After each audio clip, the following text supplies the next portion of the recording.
Let me just ask you, if you would, to, you didn't have time in your testimony, to please just briefly explain what the Section 106 consultation process is in the National Historic Preservation Act. What does that require?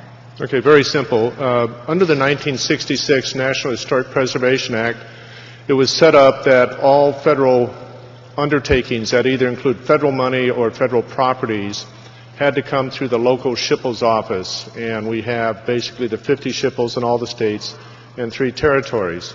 The reason why it comes to the SHPO's office rather than just staying back in D.C. at the council level is because we know the lay of our own land a lot better, and what we do in Wyoming versus what we do in Hawaii, what we do in Alaska is all different than what we do in California. So in the initial consultation, they have to open consultation with the SHPO's office to look at the undertaking and see whether or not, if there's any adverse effects, whether they can be mitigated. And there's various levels of mitigation, all the way from avoidance to some of the mitigation measures that you heard tonight.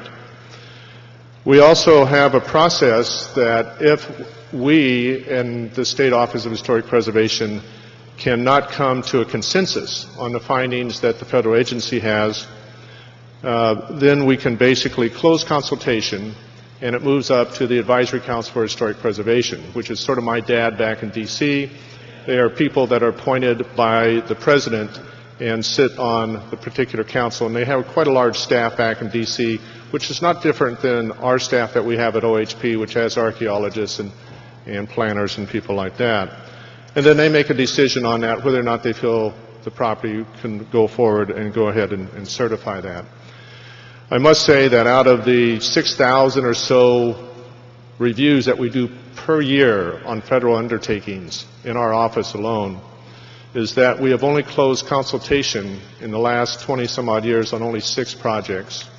This one has been very difficult for us because the information that we keep asking on whether or not the Panhe site and the trestles are considered to be traditional cultural properties, we have gotten a pushback, and we have gotten absolutely no cooperation, except in probably the last 3 to 4 weeks where they finally just threw up their hands and said, okay, Panhe is a traditional cultural property, but there's no reports or anything to substantiate that, so we don't know what the range of it is. We don't know what is contributing or non-contributing. We don't know what the size of the area is or anything else, and all we can basically hear is from the testimony that we had from the Acjachemen nation that we had today. So, okay, so I guess that answers my next question. The status, is it still open and you don't actually have enough information at this point? Yes, that's correct. Continue. And I did pass out, besides my full testimony to you, a letter that's dated yesterday from the Advisory Council for Historic Preservation. And I don't want to belabor this because I know we're all sort of tired, but we need to back up a little bit because I do want to talk about these 2 traditional cultural properties very quickly.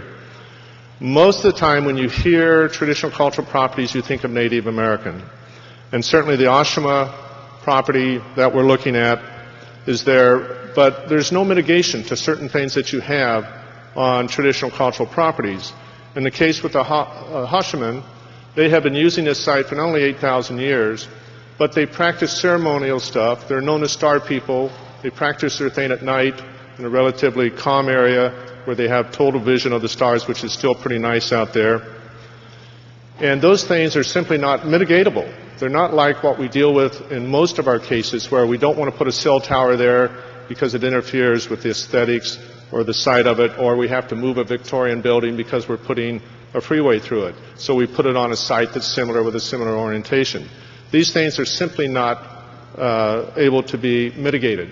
The gathering of the plants that they have for their ceremonial uses and all of that could be affected and is affected when it's 20 feet away. So in terms of those traditional cultural properties, without us understanding and getting enough information to make really a decision on this, all we know is the impact that the freeway is sitting right on top of the site.